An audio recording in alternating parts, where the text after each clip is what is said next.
अस्सलाम वालेकुम जी दोस्त, सब कैसे हैं? खैरियत से हैं? सॉफ्ट एजेस में मैं आपको एक मरतबा फिर खुशामदीद कहता हूँ। आज के लेक्चर में हम एक नई चीज़ शुरू करने लगे हैं जो कि इंग्लिश लैंग्वेज में बहुत ही इम्पॉर्टेंट समझी जाती है। इंग्लिश लैंग्वेज में इम्पॉर्टेंट इस तरह से कि अक्सर औक़ात कुछ अल्फाज ऐसे आते हैं कि हम जिनको सुन के कंफ्यूज हो जाते हैं कि उनका मतलब क्या है। सो आज हम टॉपिक शुरू करेंगे है homophones and homonyms. Homophones and homonyms, ठीक है। होमोफोन्स एंड होमोनिम्स यानी हम आवाज़ और हम मायनी अल्फाज। हम आवाज़ और हम मायनी अल्फाज, ठीक है। होमोनिम्स, ठीक है। तो ये लेक्चर आज हम शुरू करेंगे सॉफ्ट एजेस पर। सॉफ्ट एजेस के लिए मैं आपको एक मरतबा दोबारा रिमाइंड करा दूं कि this is English language learning channel, जिसमें हम कोशिश करते हैं कि जो लोग टीचर्स टेस्ट या किसी भी तरह के कंपैरेटिव एग्ज़ाम्स में शिरकत के मुतमन्नी हैं, ख्वाहिशमंद हैं, उनको हम सॉल्व करके देते हैं कॉमन इंग्लिश प्रॉब्लम्स, जिसकी मदद से वो अपने इंग्लिश टेस्ट्स को माज़रत के साथ दुरुस्त अंदाज में सॉल्व कर सकते हैं। ये टेस्ट चाहे कंबाइंड कॉम्पिटिटिव एग्ज़ाम्स के हों, पीएमएस के हों, एसपीएससी के हों, या किसी भी तरह के पब्लिक सर्विस कमीशन के हों, या फिर आईबीएस से रिलेटेड हों, हम उनको कोशिश करते हैं कि टॉपिक वाइज उनको सॉल्व करें और आपको तैयारी के लिए बेहतरीन प्लेटफॉर्म प्रोवाइड करें। सो सॉफ्ट एजेस को अगर आपने सब्सक्राइब नहीं किया तो ज़रूर करें, अपने फ्रेंड्स एंड फैमिली के साथ ज़रूर शेयर करें, और मेरी वीडियोज़ को लाइक एंड सब्सक्राइब करें, कमेंट करें, ताकि आपके सॉल्यूशंस, आपके क्वेश्चंस को अच्छे अंदाज से सॉल्व करने का मौका मिल सके। सो आज शुरू करते हैं आज का टॉपिक।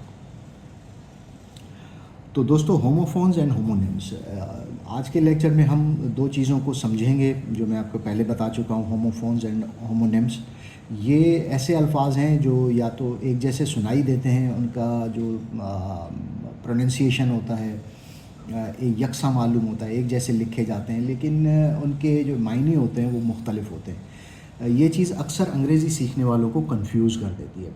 सो पार्ट वन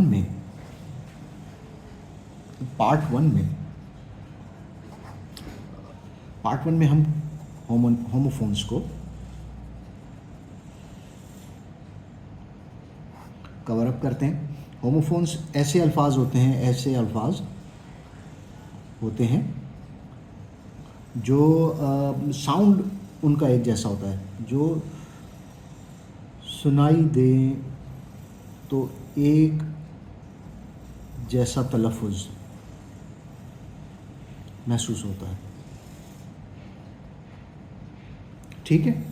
लेकिन उनके जो स्पेलिंग्स होते हैं, स्पेलिंग्स आर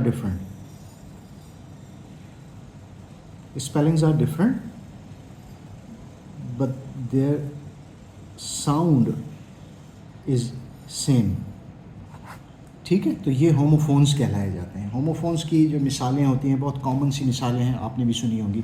अब मैं आपको बताता जाता हूँ एक एक करके मिसाल। जैसे आप किसी बिल्डिंग की मंजिल जो होती है उसको फ्लोर कहते हैं, लेकिन आटा जो होता है वो फ्लोर इसी तरह से लिखते हैं आप। थोड़ा सा तलफ़ुज़ फ़र्क है, ये फ्लोर होता है, ठीक है, मंजिल। इसको आप इस तरह से पढ़ते हैं, फ्लायर, फ्लावर। इसमें ओ का साउंड आपको यहाँ पर मिलेगा, ओ का साउंड, फ्लावर, ठीक है, इस तरह से प्रोनाउंस करेंगे आप। ये फ्लोर होता है, ठीक है।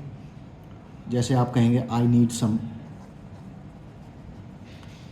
फ्लावर, मुझे कुछ थोड़ा आटा चाहिए, टू मेक ब्रेड, रोटी बनाने के लिए मुझे कुछ आटा चाहिए। लेकिन आप फ्लोर की एग्जाम्पल ले लेंगे तो ये फ्लोर ज़मीन को भी कहते हैं, मंजिल को भी कहते हैं, ठीक है। जैसे the book fell on the floor, किताब ज़मीन पर गिर गई, ठीक है। इसी तरह से और एग्जाम्पल्स में आप लेंगे तो मैं आपको बताऊंगा राइट का मतलब आप जो है वो तरफ, सिमत की सेंस में भी आप ले सकते हैं, ठीक है। दुरुस्तगी के सेंस में भी ले सकते हैं। I was right about the answer, मैं अपने जवाब के मुतालिक जो है बहुत दुरुस्त था, राइट, ठीक है। इसी तरह से राइट लिखने को कहते हैं। इसकी और मिसाल में आप देखेंगे कि सी समंदर के लिए इस्तेमाल होता है, लेकिन देखने के लिए भी सी इस्तेमाल होता है। दोनों का देखें तलफ़ुज़ एक जैसा है, लेकिन उनकी स्पेलिंग्स डिफरेंट हैं, ठीक है, स्पेलिंग्स आर डिफरेंट। इसी तरह से आप अगर इसकी टिप के बारे में बात करेंगे कि इसकी टिप क्या होनी चाहिए, तो मैं आपको टिप बताता हूँ कि how to identify, how to understand what is homophone and homonym. तो हमेशा याद रखें कि होमोफोन्स को समझने के लिए हमेशा कंटेक्स्ट पर ध्यान दें। Pay close attention to the context. Context यानी सियाक और सबाक जो है, वो जुमला किस तरतीब से बन रहा है, उसको आपने क्या करना होता है, उसको समझना होता है कि आप किस कंटेक्स्ट में क्या चीज़ पढ़ रहे हैं। तो ये मैंने मिसालें दी 3 आपको होमोफोन्स की, ठीक है। मिसालें दोबारा देख लें, मैं यहाँ पे क्लियर कर देता हूँ, आप देखें पूरा पेज आपको नज़र आना चाहिए, ठीक है। जस्ट लुक एट दिस, ठीक है, आपको क्लियर नज़र आ रहा है। अब चलते हैं इसके सेकंड पार्ट की तरफ। सेकंड पार्ट क्या कहता है? सेकंड पार्ट है होमोनिम्स।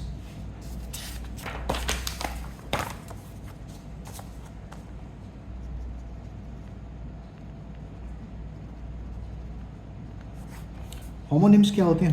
होमोनिम्स ऐसे अल्फाज जो स्पेलिंग या आवाज़ में तो एक जैसे हों, लेकिन उनके मायने मुख्तलिफ हों, ठीक है। सेम स्पेलिंग, डिफरेंट मीनिंग, ठीक है। होमोफोन्स में आप गौर करें, होमोफोन्स में spellings are different but their sound is same. यहाँ पर क्या है? सेम स्पेलिंग है लेकिन मीनिंग डिफरेंट है, ठीक है। तो जैसे आप मिसाल ले लें बैंक, ठीक है। बैंक कौन सा होता है? जहाँ हम पैसे रखते हैं, ठीक है। लेकिन पैसे रखने का इदारा कह लें या मरकज़ कह लें, लेकिन यही बैंक BANK किनारे को भी कहते हैं, दरिया का किनारा, ठीक है, किनारे को भी कहते हैं। Both have same spellings yet their meanings are different, ठीक है। मैं अपने पैसे बैंक में रखता हूँ, I keep my money in the bank. और इसी तरह से अगर आप ये वाले बैंक की बात करेंगे, they were sitting on the river bank, ये लोग दरिया के किनारे बैठे थे। इसी तरह से एक और मिसाल ले लें, सेकंड बैट, ठीक है। बैट जो है बल्ला, ठीक है, बल्ला भी हो सकता है और बैट चिमगादड़ भी हो सकता है, ठीक है। बिल्कुल इसी तरह से ही hit the ball with a bat, he hit the ball with the bat, ठीक है। BAT मीनिंग डिफरेंट हो गई। और इसी तरह से आप इसकी मिसाल ले लेते हैं, तो a bat flew out of the cave, a bat flew out of the cave, cave गार को कहते हैं, ठीक है। तो ये इसकी सेकंड मिसाल हो गई। अब इसकी थर्ड मिसाल आप लेंगे तो आपको क्या मिलेगा? बार्क, भौंकने को बार्क कहते हैं, ठीक है। लेकिन छाल जो होती है दरख्त की, उसको भी कहते हैं भौंकना, या दरख्त की छाल, ठीक है। बार्क की मिसाल ले लें कि the dog started barking loudly, the dog started barking loudly, कुत्ते ने ज़ोर ज़ोर से भौंकना स्टार्ट कर दिया, शुरू कर दिया। बार्क, दरख्त की छाल, क्या मिसाल ले लेंगे? दरख्त की छाल बहुत खुरदरी है, ठीक है। The tree's bark is very rough, the tree's bark is very rough,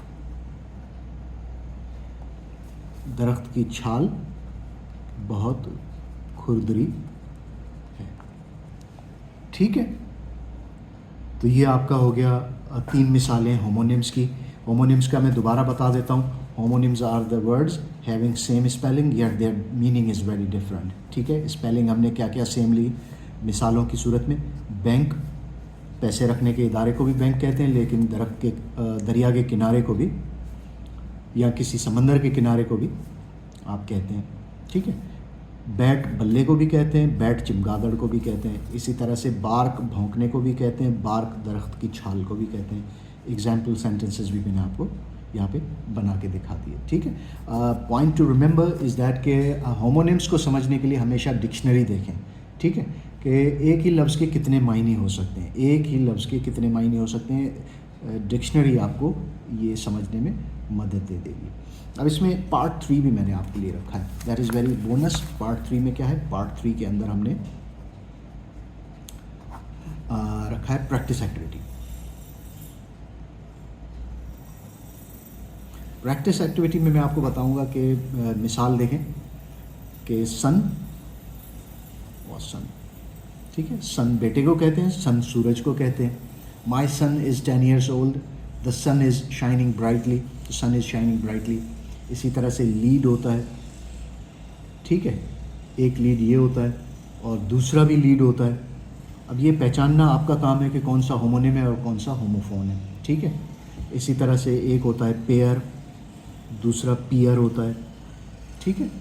और अगर आप बात करेंगे कि इसमें डिफरेंस कैसे पता चलेगा, that is up to you to practise it, ठीक है। This is for your practice. इनकी मीनिंग क्या होता है, लीड क़यादत करना, लीड शीशे को भी कहते हैं, the pipe is made of lead, ठीक है। फिर आप सोचें कि कौन सा होमोफोन है और कौन सा होमोनिम है। तो ये आपका एक आज का टॉपिक था जिसमें हमने देखा कि कौन से अल्फाज होमोनिम्स होते हैं और कौन से होमोफोन्स होते हैं। इसका कंक्लूजन अगर आप निकालेंगे तो मैं आपको दोबारा कहूँगा कि होमोफोन्स वो होते हैं जिनकी आवाज़ एक जैसी होती है लेकिन इमला और उनके मायने जो होते हैं वो डिफरेंट होते हैं। इसी तरह से होमोनिम्स ऐसे अल्फाज होते हैं जिनका इमला या आवाज़ एक जैसी होती है लेकिन उनकी मीनिंग्स डिफरेंट होती हैं।